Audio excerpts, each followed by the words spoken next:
Oui, Monsieur le Président, quand on lit ce rapport de la Chambre des comptes, on se dit finalement tout ça pour ça. Par contre, si l'annulation du budget elle a été sur des questions de forme, il ne faut pas oublier les raisons de fond qui ont conduit à cette crise de confiance entre vous et nous. Vous vous rappelez qu'on avait quitté l'hémicycle à l'occasion de ce débat.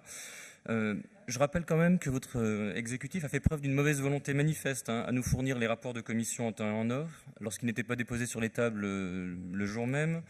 Je rappelle aussi que nos questions en commission trouvent rarement une réponse sur les montants ou les critères d'attribution.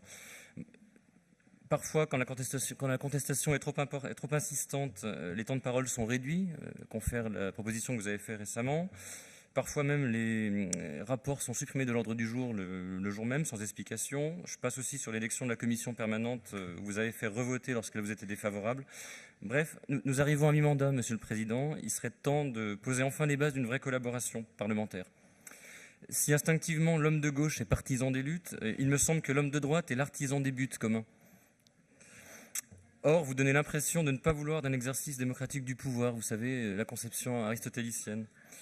Nous préférerions une recherche du bien commun dans cette assemblée au sens thomiste, mais ça présuppose la participation et la considération de tous les membres de cette communauté, à commencer par les élus de votre opposition. Et pour ce faire, j'en reviens à mon propos liminaire, nous aurions besoin d'accéder aux informations de fonctionnement de la collectivité. C'est pourquoi nous réitérons notre requête, que vous facilitiez le travail des élus de tous bords en leur fournissant un accès équitable et transparent aux éléments de décision. Ainsi, nous attendons toujours le montant des subventions accordées par commune et par département depuis le début de votre mandat. Merci d'y accéder. Merci beaucoup, Monsieur Amos. Madame Boucala.